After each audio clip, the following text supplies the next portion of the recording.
Draga deco, danas ćemo da pričamo priču o dva bogataša. Luka, kako se zvao prvi bogataš? Zaki. Zaki.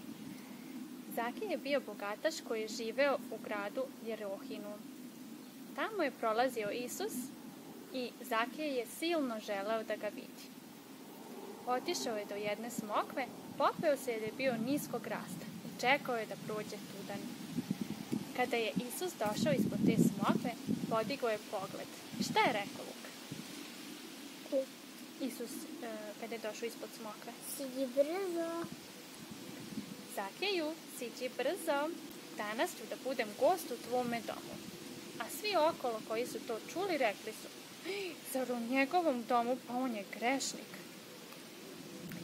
Ali na njihovo iznenađenje, kada je Isus bio gost u njegovom domu, Zakej se radosno ustao i rekao, daću pola svoga bogatstva, vratit ću četvorostruko svima koje sam prevario. I tada je Gospod njemu rekao, Zakeju, danas je došlo spasenje u tvoj dom. A postoji još jedan bogataš koji se spominje u poglavlju pre ovoga u Bibliji i to je bio jedan poglavar koji je upitao Isusa. Učitelju dobri, šta moram da radim da nasledim večni život? A Isus mu reče, zašto me zoveš dobrim? Niko nije dobar osim jednog Boga. Uputstva znaš.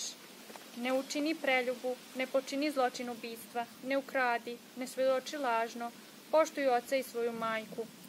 A tada poglavar reče, svega se toga držim još od mladosti.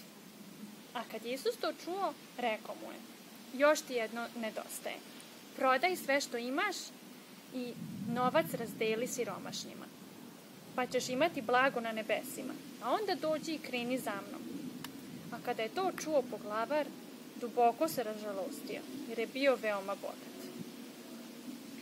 Eto primjera kada bogataš nije želeo da da svoje bogatstvo, ali nije želeo da se odrekne ničega, već je samo želeo da dobije večni život.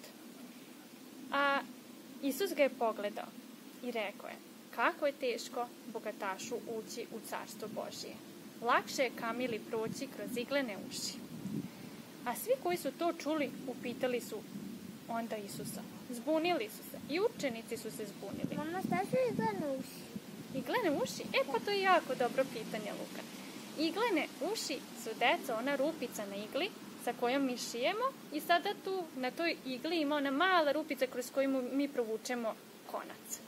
To su iglene uši i sad zamislite jedna velika kamila da prođe kroz iglene uši. Pa to zaista zvuči nemoguće, je li tako? Luka, jer ti zvuči moguće da će velika kamila da prođe kroz iglene uši? Ne. Pa ne zvuči baš. Pa zato su se svi zbunili i pitali su, pa kako će se onda bilo ko spasti, učitelju? A on je rekao, ono što je ljudima nemoguće, Bogu je moguće. Eto, zato se i Zakej, iako je bio vrlo bogat, uspeo spasiti, jer je Isus bio kod njega, a Bogu je sve moguće. Sada ćemo da otpevamo jednu pesmicu o Zakeju.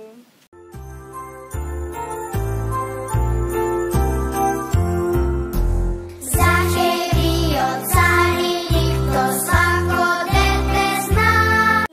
On se popeo da vidi Isusa. A kad je Isus došao, on glavu podiže i reče, Zakeju, siđi brzo, u tvoj ću danas ući dom, u tvoj ću danas ući dom.